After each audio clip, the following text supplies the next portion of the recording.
ಪಾಕಿಸ್ತಾನ ಮತ್ತು ಅಫ್ಘಾನಿಸ್ತಾನ ಕತ್ತಲೆ ಕೂಪವನ್ನು ಸೃಷ್ಟಿಸಿಕೊಂಡು ಯುದ್ಧ ಮಾಡಿಕೊಳ್ಳುತ್ತಿವೆ.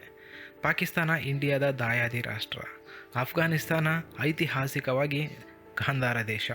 ಈ ಎರಡೂ ದೇಶಗಳು ಭಾರತಕ್ಕೆ ಬಹು ಮುಖ್ಯವಾಗಿವೆ. ಒಂದು ಕಾಲದಲ್ಲಿ ಸಹೋದರ ರಾಷ್ಟ್ರಗಳಂತೆ ಇದ್ದ ತಾಲಿಬಾನ್ ಮತ್ತು ಪಾಕಿಸ್ತಾನ್ ಈಗ ಒಂದರ ಮೇಲೊಂದು ದಾಳಿ ಮಾಡಿಕೊಳ್ಳುತ್ತಿವೆ. ಎರಡೂ ದೇಶಗಳ ಕಡೆ ಅನೇಕ ಸಾವು ನೋವುಗಳು ಸಂಭವಿಸುತ್ತಿವೆ. ಇದಕ್ಕೆ ಕಾರಣವೇನೆಂದು ನೋಡಿದಾಗ ಅಲ್ಲಿ ನಮಗೆ ಗೊತ್ತಾಗುವುದೇ TTP ಎನ್ನುವ ಒಂದು ಉಗ್ರವಾದ ಸಂಘಟನೆ. TTP ಎಂದರೆ ತೆಹರೇಕಿ ತಾಲಿಬಾನ್ ಪಾಕಿಸ್ತಾನ್ ಎಂದರ್ಥ. ಈ TTP ಯಾಕೆ ಪಾಕಿಸ್ತಾನದ ಮೇಲೆ ದಾಳಿ ಮಾಡ್ತಾ ಇದೆ? ಪಾಕಿಸ್ತಾನ ಯಾಕೆ ಅಫ್ಘಾನಿಸ್ತಾನದ ಮೇಲೆ ಯುದ್ಧ ಘೋಷಣೆ ಮಾಡಿದೆ? ಈ ಎಲ್ಲ ಮಾಹಿತಿಯನ್ನು ನಾವು ಈ ವಿಡಿಯೋದಲ್ಲಿ ತಿಳಿದುಕೊಳ್ಳೋಣ. ಅಸಲಿಗೆ ಪಾಕಿಸ್ತಾನ ಮತ್ತು ಅಫ್ಘಾನಿಸ್ತಾನದ ಮಧ್ಯೆ ಯುದ್ಧಕ್ಕೆ ಕಾರಣ ಮೊದಲೇ ಹೇಳಿದಂತೆ TTP ಎನ್ನುವ ಒಂದು ಉಗ್ರವಾದ ಸಂಘಟನೆ. ಈ ಸಂಘಟನೆ ಬಗ್ಗೆ ತಿಳಿಯೋಕ್ಕೂ ಮುಂಚೆ ನಾವು ಪಾಕಿಸ್ತಾನ ಮತ್ತು ಅಫ್ಘಾನ್ ಮಧ್ಯೆ ಇರುವ ಒಂದು ಬಾರ್ಡರ್ ಲೈನ್ ಬಗ್ಗೆ ತಿಳಿದುಕೊಳ್ಳಬೇಕು. ಈ ಬಾರ್ಡರ್ ಲೈನನ್ನು ಡುರಾಂಡ್ ಲೈನ್ ಎಂದು ಕರೆಯುತ್ತಾರೆ. ಈ ಡುರಾಂಡ್ ಲೈನ್ 2700 ಕಿಲೋಮೀಟರ್ ಇದೆ. ಈ ಡುರಾಂಡ್ ಲೈನ್ ಬಗ್ಗೆ ನಾವು ಹೆಚ್ಚಿಗೆ ತಿಳಿದುಕೊಳ್ಳಬೇಕೆಂದರೆ 1893ಕ್ಕೆ ಹೋಗಬೇಕು ಮತ್ತು ಅಲ್ಲಾದಂತಹ ಅಗ್ರಿಮೆಂಟ್ಗಳ ಬಗ್ಗೆ ತಿಳಿದುಕೊಳ್ಳಬೇಕು. ಅಂದಹಾಗೆ ಆಗ ಇಂಡಿಯಾ ಪಾಕಿಸ್ತಾನ ಎಂದು ಬೇರೆ ಬೇರೆ ದೇಶ ಇರುವುದಿಲ್ಲ. ಎರಡನ್ನು ಒಟ್ಟಾಗಿ ಸೇರಿಸಿ ಬ್ರಿಟಿಷ್ ಇಂಡಿಯಾ ಎಂದು ಕರೆಯಲಾಗುತ್ತದೆ. ಆ ಸಮಯದಲ್ಲಿ ಬ್ರಿಟಿಷ್ ಸಾಮ್ರಾಜ್ಯಕ್ಕೂ ಹಾಗೂ ರಷ್ಯಾ ಸಾಮ್ರಾಜ್ಯಕ್ಕೂ ಜಿಯೋಪಾಲಿಟಿಕಲ್ ವಾರ್ ನಡೆಯುತ್ತಿರುತ್ತದೆ. ಅದನ್ನೇ ಇತಿಹಾಸದಲ್ಲಿ ಗ್ರೇಟ್ ಗೇಮ್ ಎಂದು ಕರೆಯಲಾಗಿದೆ. ಬ್ರಿಟಿಷರಿಗೆ ಒಂದು ಭಯವಿರುತ್ತದೆ, ರಷ್ಯಾ ಅಫ್ಘಾನ್ ಮೂಲಕ ಬ್ರಿಟಿಷ್ ಇಂಡಿಯಾವನ್ನು ಆಕ್ರಮಿಸಿಕೊಂಡರೆ ಹೇಗೆ ಎಂದು. ಇದಕ್ಕೆ ಪ್ರತಿಯಾಗಿ ಬ್ರಿಟಿಷರು ಅಫ್ಘಾನ್ನ ಎರಡು ದೊಡ್ಡ ದೇಶಗಳ ನಡುವಿನ ಬಫರ್ ಝೋನ್ ಆಗಿ ಇಡಲು ತೀರ್ಮಾನಿಸುತ್ತಾರೆ. ಇದಕ್ಕೆ 1893ರಲ್ಲಿ ಬ್ರಿಟಿಷರು ಸರ್ ಮಾರ್ಟಿಮರ್ ದುರೈನ್ ಆಗಿನ ಅಫ್ಘಾನ್ ರಾಜನಾದ ಅಬ್ದುಲ್ ರೆಹಮಾನ್ ಹತ್ತಿರ ಒಂದು ಅಗ್ರಿಮೆಂಟ್ ಮಾಡಿಕೊಳ್ತಾರೆ. ಈ ಅಗ್ರಿಮೆಂಟ್ ಮೂಲಕ ಬಾರ್ಡರ್ ಲೈನ್ ಗುರುತಿಸಲಾಗುತ್ತದೆ. ಈ ಬಾರ್ಡರ್ ಲೈನನ್ನೇ ಡುರಾಂಡ್ ಲೈನ್ ಎಂದು ಕರೆಯಲಾಗಿದೆ. ಈ ಡುರಾಂಡ್ ಲೈನ್ ಅಫ್ಘಾನ್ ಮತ್ತು ಬ್ರಿಟಿಷ್ ಇಂಡಿಯಾ ಮಧ್ಯೆ ಒಟ್ಟು 2700 ಕಿಲೋಮೀಟರ್ ಬಾರ್ಡರ್ ಗುರುತಿಸಲಾಗುತ್ತದೆ. ಬ್ರಿಟಿಷರು ಈ ಲೈನ್ ಎಳೆಯಲು ಕಾರಣ ಏನೆಂದು ನೋಡಿದರೆ, ಆ ಸಮಯದಲ್ಲಿ ರಷ್ಯಾ ಸಾಮ್ರಾಜ್ಯ ಅಫ್ಘಾನವನ್ನು ಆಕ್ರಮಿಸಲು ರೆಡಿಯಾಗಿರುತ್ತದೆ. ಅದಕ್ಕಾಗಿ ಬ್ರಿಟಿಷರು ಏನು ಮಾಡಿದರು ಎಂದರೆ, ರಷ್ಯಾ ಅಫ್ಘಾನಿಸ್ತಾನವನ್ನು ಆಕ್ರಮಿಸಿದರೆ ಅದರ ಮುಂದಿನ ಟಾರ್ಗೆಟ್ ಬ್ರಿಟಿಷ್ ಇಂಡಿಯಾನೇ ಆಗಿರುತ್ತದೆ. ಅದಕ್ಕಾಗಿ ಬ್ರಿಟಿಷರು ಬೌಂಡರಿ ಹಾಕಿರ್ತಾರೆ. ಇದನ್ನು ದಾಟಿ ಬಂದರೆ ಯುದ್ಧ ಮಾಡಬೇಕಾಗುತ್ತದೆ ಎಂದು ರಷ್ಯಾಗೆ ವಾರ್ನಿಂಗ್ ಕೊಡುತ್ತೆ ಇಂಗ್ಲೆಂಡ್. ಅಷ್ಟಕ್ಕೂ ಈ ಲೈನ್ಗೆ ಅಫ್ಘಾನಿಸ್ತಾನ ಒಪ್ಪಿಕೊಳ್ಳಲು ಕಾರಣವೇನೆಂದು ನೋಡಿದರೆ, ನೀವು ಒಪ್ಪಿಕೊಂಡರೆ ಅಫ್ಘಾನಿಸ್ತಾನವನ್ನು ನಾವು ಆಕ್ರಮಿಸುವುದಿಲ್ಲ, ಹಾಗೆಯೇ ರಷ್ಯಾ ನಿಮ್ಮ ಮೇಲೆ ದಾಳಿ ಮಾಡಿದರೆ ನಾವು ನಿಮ್ಮ ನೆರವಿಗೆ ಬರ್ತೇವೆ, ಹಣವನ್ನು ಕೂಡ ನೀಡುತ್ತೇವೆ ಎಂದು ಬ್ರಿಟಿಷರು ಅಫ್ಘಾನಿಸ್ತಾನದ ರಾಜ ಅಬ್ದುಲ್ ರೆಹಮಾನ್ ಇವರಿಗೆ ಒಪ್ಪಿಸುತ್ತಾರೆ. ಹೀಗೆಂದು ಬ್ರಿಟಿಷರು ಅಫ್ಘಾನಿಸ್ತಾನದೊಂದಿಗೆ ಒಪ್ಪಂದ ಮಾಡಿಕೊಳ್ತಾರೆ. ಅಫ್ಘಾನಿಸ್ತಾನದ ರಾಜ ಅಸಹಾಯಕ ಸ್ಥಿತಿಯಲ್ಲಿ ಬೇರೆ ದಾರಿ ಇಲ್ಲದೆ ಇದಕ್ಕೆ ಒಪ್ಪಿಕೊಳ್ತಾನೆ. ಈ ಡುರಾಂಡ್ ಲೈನ್ನಿಂದ ಒಂದು ಪ್ರಾಬ್ಲಮ್ ಸೃಷ್ಟಿಯಾಗುತ್ತೆ. ನೂರಾರು ವರ್ಷಗಳಿಂದ ಒಂದೇ ಕಡೆ ವಾಸಿಸುತ್ತಿದ್ದ ಪಶ್ತೂನ್ ಜಾತಿ ಪ್ರಜೆಗಳು ಡುರಾಂಡ್ ಲೈನ್ನಿಂದಾಗಿ ಬೇರೆ ಬೇರೆ ಆಗ್ತಾರೆ. ಅವರ ಜೀವನ ಮೂರಾಬಟ್ಟೆಯಾಗುತ್ತದೆ. ಬ್ರಿಟಿಷರು ಈ ಪಶ್ತೂನ್ ಜಾತಿ ಜನಾಂಗಕ್ಕೆ ತೊಂದರೆ ಕೊಟ್ಟು ಬಾರ್ಡರ್ ರಚಿಸಲು ಕಾರಣ ಅಲ್ಲಿ ಖೈಬರ್ ಪಾಸ್ ಎನ್ನುವ ಒಂದು ಪ್ರಾಂತ. ಇದು ಬಹಳಷ್ಟು ಸ್ಟ್ರಾಟಜಿಕಲ್ ಸ್ಥಳವಾಗಿದೆ. ಹೇಗೆಂದರೆ, ಅಫ್ಘಾನಿಸ್ತಾನದ ಕಾಬೂಲ್ನಿಂದ ಪಾಕಿಸ್ತಾನಕ್ಕೆ ಬರಲು ಇದೊಂದೇ ಮಾರ್ಗವಾಗಿರುತ್ತದೆ. ಉಳಿದ ಸ್ಥಳಗಳು ಬೆಟ್ಟಗುಡ್ಡ ಕಲ್ಲು ಬಂಡೆಗಳಿಂದ ಕೂಡಿರುತ್ತವೆ.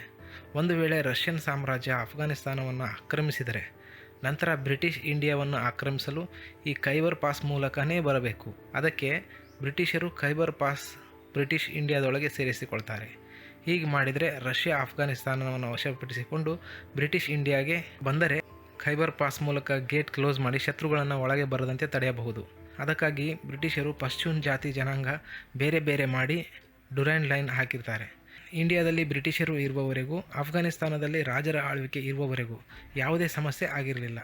ಆದರೆ 1973ರಲ್ಲಿ ರಾಜರ ಆಳ್ವಿಕೆ ಅಂತ್ಯವಾಗುತ್ತದೆ ಅಫ್ಘಾನಿಸ್ತಾನದಲ್ಲಿ. ಈ ಮಧ್ಯೆ ಬಹಳಷ್ಟು ಜನ ಬಂದು ಹೋದರು. ರಷ್ಯಾ ಕೂಡ ಕೆಲವು ವರ್ಷ ಆಳ್ವಿಕೆ ನಡೆಸುತ್ತೆ. ನಂತರ ಅಮೆರಿಕ ಕೂಡ ಈ ರಂಗದಲ್ಲಿ ಎಂಟ್ರಿ ಆಗುತ್ತೆ.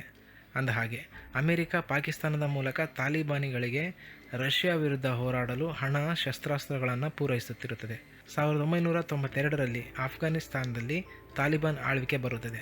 ತಾಲಿಬಾನ್ ಪಶ್ತೂನ್ ಜಾತಿ ಜನ ಎಲ್ಲಿಯವರೆಗೂ ಇರ್ತಾರೋ ಅಲ್ಲಿಯವರೆಗೂ ಭೂಭಾಗ ನಮಗೆ ಸೇರಿದ್ದು ಎಂದು ತಾಲಿಬಾನ್ ಹೇಳುತ್ತದೆ. ಇದನ್ನು ಜಸ್ಟ್ ಮಾತಲ್ಲಿ ಮಾತ್ರ ಹೇಳುತ್ತದೆ, ಕಾರಣ ಪಾಕಿಸ್ತಾನ ತಮ್ಮನ್ನು ಬೆಂಬಲಿಸುತ್ತದೆ ಎನ್ನುವ ಕಾರಣಕ್ಕೆ. ಮತ್ತು ಎಲ್ಲ ಸರಿಯಾಗಿ ಇದ್ದಾಗ ಈ ಯುದ್ಧದ ಸನ್ನಿವೇಶ ಏಕೆ ಸೃಷ್ಟಿಯಾಯಿತು ಎಂದು ನೋಡುವುದಾದರೆ ಅಲ್ಲಿ ಕಾಣುವ ಹೆಸರೇ TTP. ಈ TTP ಉಗ್ರವಾದ ಸಂಘಟನೆ. ಇದರಲ್ಲಿ ಪಶ್ತೂನ್ ಜಾತಿ ಜನಾಂಗದವರೇ ಹೆಚ್ಚಿರುತ್ತಾರೆ. ಈ ಸಂಘಟನೆಯ ಉದ್ದೇಶ ಅಫ್ಘಾನ್ ತಾಲಿಬಾನ್ನಂತೆ ಸರ್ಕಾರ ರಚಿಸಿ ಸ್ಟ್ರಿಕ್ಟ್ ಆಗಿ ಶರಿಯಾ ಕಾನೂನು ತರಬೇಕೆನ್ನುವುದಾಗಿರುತ್ತದೆ. ಅದಕ್ಕಾಗಿ TTP ಪಾಕಿಸ್ತಾನದಲ್ಲಿ ದಾಳಿಗಳನ್ನು ನಡೆಸುತ್ತಿರುತ್ತದೆ. ಇದನ್ನೆಲ್ಲ ನೋಡಿಕೊಂಡು ಪಾಕಿಸ್ತಾನ ಸುಮ್ಮನೆ ಕೂಡುತ್ತಾ ಖಂಡಿತ ಇಲ್ಲ. ಅದಕ್ಕಾಗಿ ಪಾಕಿಸ್ತಾನ 2018ರಲ್ಲಿ ಪಾಶ್ತೂನ್ ಬುಡಕಟ್ಟು ಜಾತಿ ಜನಾಂಗ ಹೆಚ್ಚಿರುವ ಭೂಪ್ರದೇಶವನ್ನು ಖೈಬರ್ ಪಖ್ತೂನ್ ಪ್ರಾಂತದ ಜೊತೆಗೆ ಸೇರಿಸಿಬಿಡ್ತಾರೆ.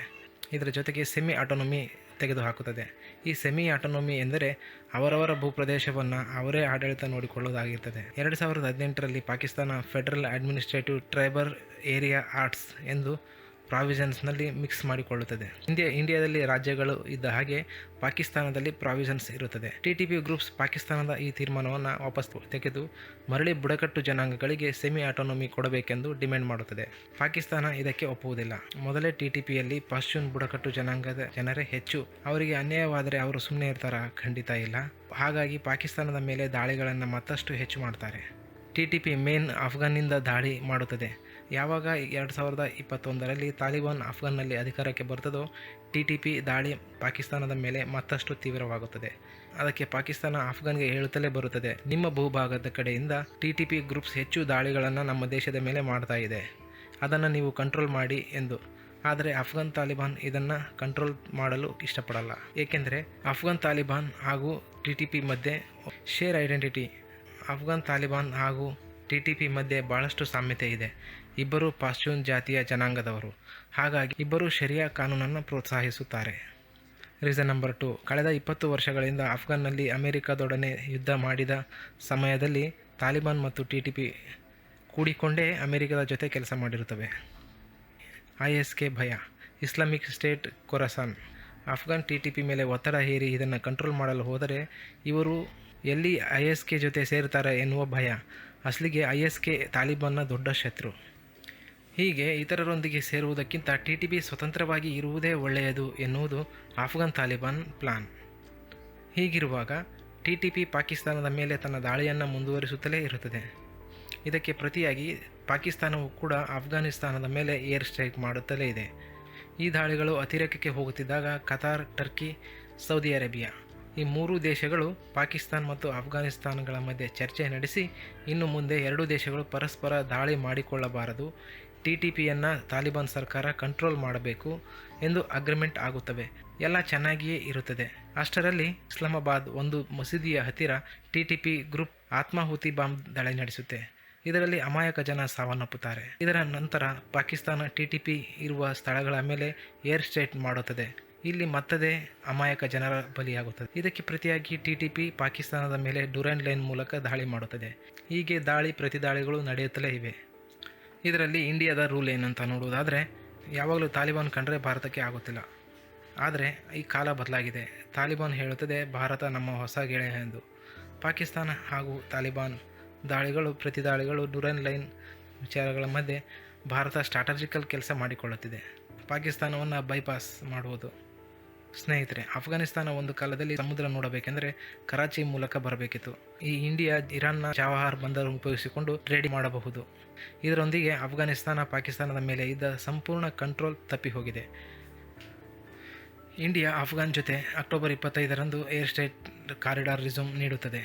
ಇಂಡಿಯಾ ಈ ಕೆಲಸಕ್ಕೆ ಪಾಕಿಸ್ತಾನ ಏನು ಮಾಡಬೇಕು ಎಂದು ತಿಳಿಯದೆ ಭಾರತದ ತಾಲಿಬಾನನ್ನು ನಮ್ಮ ಮೇಲೆ ಉಗ್ರ ಗುಂಪಾಗಿ ಪರಿವರ್ತಿಸುತ್ತಿದೆ ಎಂದು ಹೇಳುತ್ತಿದೆ. ಪಾಕಿಸ್ತಾನ ಸಾಕಿದ ಗಿಣಿ ಈಗ ಪಾಕಿಸ್ತಾನವನ್ನೇ ಹದ್ದಾಗಿ ಕುಕ್ಕುತ್ತಿದೆ.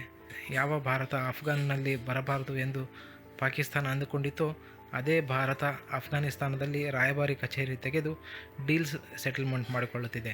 ಮತ್ತೊಂದೆಡೆ TTP ಪಾಕಿಸ್ತಾನದ ಮೇಲೆ ದಾಳಿ ಮಾಡಿ ಮಿಲಿಟರಿ ಬೇಸ್ಗಳ ಮೇಲೆ ಬಾಂಬುಗಳನ್ನು ಹಾಕಿ ಪಾಕಿಸ್ತಾನಕ್ಕೆ ಚಿತ್ರಹಿಂಸೆ ನೀಡುತ್ತಿದೆ. ಈ ಯುದ್ಧ ಯಾವಾಗ ನಿಲ್ಲಿತು? ತಾಲಿಬಾನ್ ಫ್ರೆಂಡ್ಶಿಪ್ ಭಾರತಕ್ಕೆ ಮುಂದಿನ ದಿನಗಳಲ್ಲಿ ಕೆಟ್ಟದ್ದ? ನಿಮಗೆ ಏನು ಅನಿಸುತ್ತದೆ? ಕಾಮೆಂಟ್ ಮಾಡಿ. ಧನ್ಯವಾದಗಳು.